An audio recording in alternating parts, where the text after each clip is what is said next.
sel dibagi menjadi dua peristiwa besar, yaitu mitosis atau pembelahan sel dan interfase.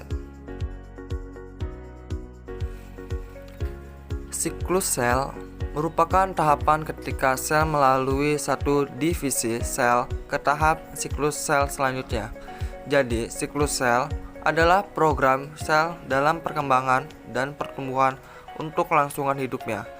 Pada interfase, siklus sel terdiri dari tahap G1 atau gap 1, G0 atau gap 0, S atau sintesis, dan gap 2. Pengertian dari G1 atau first gap merupakan tahap yang mengikuti mitosis, setelah mitosis dan mendahului inisiasi sintesis DNA atau sebelum sintesis. Tahap ini satu-satunya tahap pada siklus sel yang diatur oleh stimuli ekstraseluler seperti mitogens dan adhesion. Itu tahap S atau sintesis. Pada tahap sintesis ini, sel mereplikasi DNA-nya sehingga memiliki dua set lengkap DNA. Sel memerlukan dua set lengkap DNA agar sel nantinya dapat membelah menjadi dua sel anak, di mana setiap sel memiliki satu kopi lengkap DNA. Kemudian G2 atau second gap merupakan tahap akhir dari sintesis DNA dan mempersiapkan sel memasuki tahap M atau mitosis. Pada tahap ini, sel mengalami pertumbuhan dan sintesis protein. Oleh karena itu, diperlukan protein yang cukup untuk dua sel, kemudian sel menyiapkan diri untuk membelah. Fase selanjutnya adalah fase mitosis, di mana pertumbuhan dan sintesis protein berhenti selama fase mitosis dan terjadi pembelahan sel genom menjadi dua kromosom yang sama.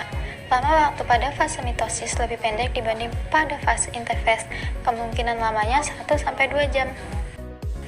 Mitosis adalah suatu proses terbaginya sitoplasma dan nukleus sama besar menjadi dua anak sel yang identik.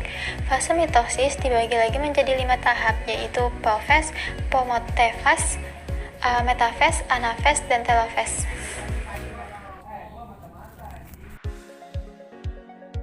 Awal profase, kromosom berkondensasi sehingga dapat terlihat secara mikroskopis.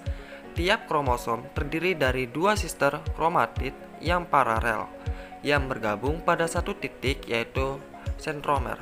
Pada fase ini, benang-benang spindle mulai terbentuk anterior, mengganda dan menuju kutub yang berlawanan. Kromatid berkondensasi menjadi kromosom dengan sentromer.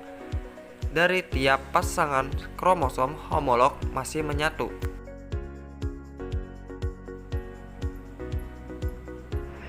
Anafase. Di fase ini mulai terbentuk celah pada plasmalemma yang akhirnya akan menjadi tempat sel membelah selama sitokinesis. Ciri-cirinya adalah sentromer membelah dan kromatid terpisah. Masing-masing kromosom tertarik pada kutub yang berseberangan dan sel memanjang. Selanjutnya adalah fase telopes. Tiap kromosom telah mencapai kutub yang dituju. Terjadi defosforilasi nuklear lamina dan membran nukleus kembali dibentuk. Kromosom terurai dan terorganisasi menjadi heterokromatin dan ekomatin. Pada sel interfase, nukleus berkembang dari nors pada tiap kromosom. Ciri-ciri fase ini adalah benang spindle mulai menghilang, selaput inti kembali terbentuk, dan kromosom menjadi kromatid.